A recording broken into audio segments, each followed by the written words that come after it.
So guys good morning. আমি আমার চ্যানেলে সবাইকে অনেক অনেক স্বাগত জানাই। তো দেখুন আজকে আমি নতুন নতুন রেসিপি নিয়ে চলে এসেছি। সেটা হচ্ছে আমার বাড়িতে যেহেতু মটর কম ছিল, তো মটর আর রাজমা মিশিয়ে আমি একটা সবজি বানাচ্ছি। আমার মেয়ে ভীষণ পছন্দ করে। তো একবার দেখতে থাকুন, সঙ্গে থাকুন, কেমন করে বানাচ্ছি, কীভাবে বানাচ্ছি সেটা নিশ্চয়ই আপনারা সবসময় ফলো করবেন। তো ফার্স্টে আমি রাজমাটা ভিজিয়ে রেখেছিলাম। 1 ঘন্টার পরে আমার মনে পড়লো, আরে রাজমা তো কম পড়ে যাবে, পাশে তো একটুখানি মটর আছে, বলে মটরটাও আমি সঙ্গে করে ভিজিয়ে দিয়েছি। তো দেখুন 6 ঘন্টা থেকে 8 ঘন্টায় ভিজিয়েছি, খুব সুন্দর ফুলে গেছে, দেখতেই পাচ্ছেন। হ্যাঁ, ভালো করে কষলে ধুয়ে নেবে, তাহলে কি জিনিসটা খুব ভালো পরিষ্কার হয়ে যাবে। তো আমি 4টে থেকে 5টা সিটি দিয়েছি ফুল আছে। কিন্তু অনেকে বলে যে রাজমা বা মটর সিদ্ধ হয় না, অনেকে খাবার সোঁটা দিয়ে সিদ্ধ করে, অনেকে বেকিং পাউডার দিয়ে সিদ্ধ করে, বাট আমি কিন্তু কিছুই দিইনি। আমি একটু ভালো করে ভিজিয়ে রেখেছিলাম প্রায় 8 ঘন্টার মতন। তো সঙ্গে করে দেখতেই পাচ্ছেন, তো নুন দিয়ে আমি একদম সিটি দিয়ে দিয়েছি, 5টা থেকে 6টা সিটি দিয়ে দিয়েছি। এদিকে দেখুন আলু, পেঁয়াজ, টমেটো আমি সবটাই কেটে নিয়েছি। আদা রসুন আমার পেস্ট ছিল, প্লাস আমি টমেটো একটাই দিয়েছি গাইস, কেন কি আমার মেয়ের যেহেতু ইউরিক অ্যাসিড আছে, তো ডাক্তারে বারণ আছে, তাই আমি টমেটো দিতে চাই না। তাও আমি টমেটো দিয়েছি, কেন কি কিছু কিছু রান্না থেকে গাইস তো টমেটো না দিলে কিন্তু টেস্ট আসে না। তো বুঝতেই পারছেন কেমন করে আমি বানালাম। তো আপনারা দেখতে থাকুন, সঙ্গে থাকুন। হ্যাঁ, বিশেষ করে কিন্তু যেটা করার থাকে সেটা হচ্ছে কি, আমার চ্যানেলে সবসময় যেন চলে যাবেন, গিয়ে একটা কিছুই করতে হবে না, জাস্ট আপনারা শুধু সাপোর্ট করুন, এটাই আমার যথেষ্ট, বাকি কিছুই লাগবে না। আপনারা নিশ্চয়ই জানেন যে আমার মেয়ের খুব শরীর খারাপ, রিসেন্টলি আবার ধরা পড়েছে, সিস্ট হয়েছে। তো অনেক কষ্ট করে আমার জীবন চলছে, বাট আমি চালাচ্ছি, তো এইভাবে করেই চলবে, বাট কিছু করার নেই, দেখি কি করা যায়। তো দেখতে থাকুন, সঙ্গে থাকুন, আর কিছুই বলবো না, জাস্ট সাপোর্ট করুন।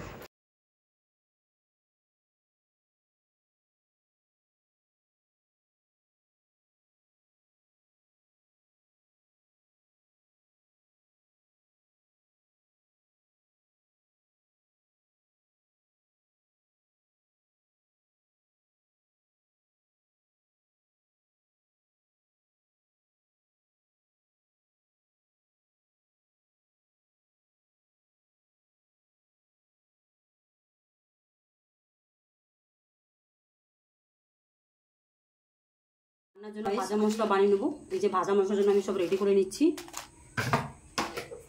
একটা ধনে, গোটা ধনে, গোটা জিরে। ভাজা মশলা রান্নাটা বেশি ভালো টেস্ট আসে।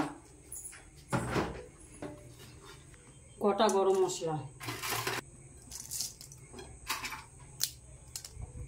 এটা হচ্ছে আজকে ভাজা মশলা আমার রান্না। আমি একদিনকার ভাজা মশলা বানাই, এখন বেশি দিন চলে যায়।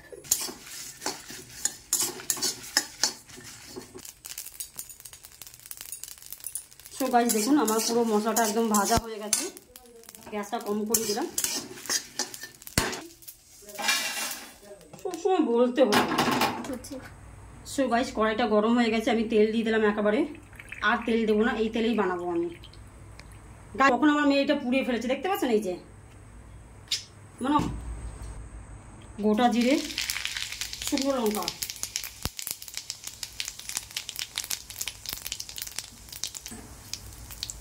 দেখুন ফোড়নটা আমার ঠিকঠাক হয়ে গেছে। আলুটা লাল করে ভেজে নেব।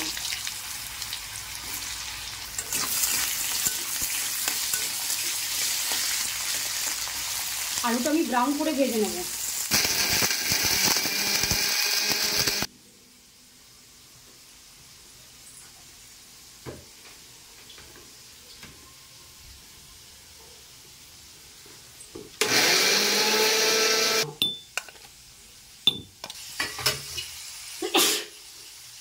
আলুটা লাল করে ভাজা হয়ে গেছে, দেখতেই পাচ্ছেন। এবার আমি পেঁয়াজটা পুরো অ্যাড করলাম।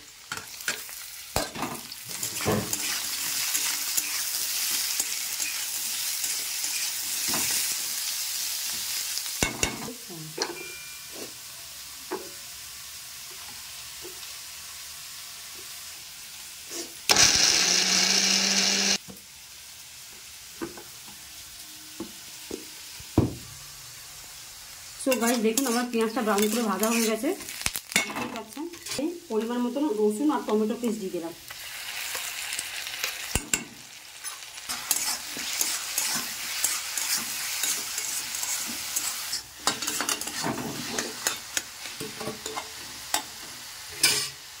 সামান্য একটু হিং দিয়ে দিচ্ছি, পরিমাণ মতন নুন, কেন কি আমি সিদ্ধর সময় নুন দিয়ে দিয়েছিলাম। পরিমাণ মতন হলুদ গুঁড়ো, পরিমাণ মতন লঙ্কার গুঁড়ো, কেন কি ভাজা মশলার সঙ্গে লঙ্কা আছে।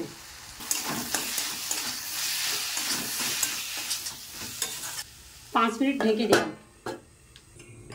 গাইস 5 মিনিট হয়ে গেছে। ও দারুণ কষানো হয়ে গেছে, দারুণ দারুণ।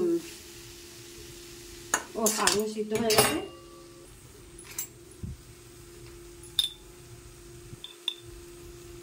এক চামচ, ব্যাস। আর 5 মিনিট ঢাকবো, 5 মিনিট না, 25-30 হবে না।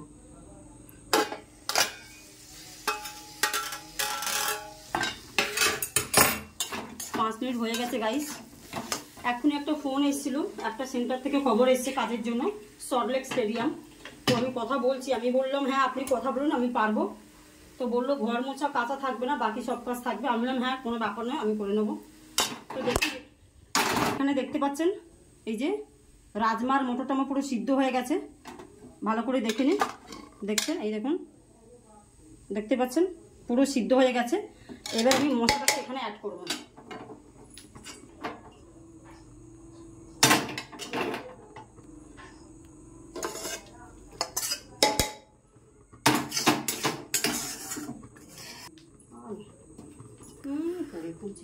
দেখুন পরিমাণ মতন জল দিয়ে দিলাম।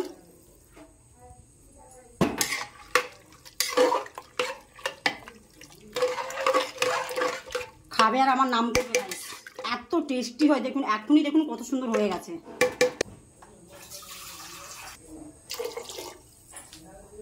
দেখতেই পাচ্ছেন, একটা সিটি দেবো গাইস।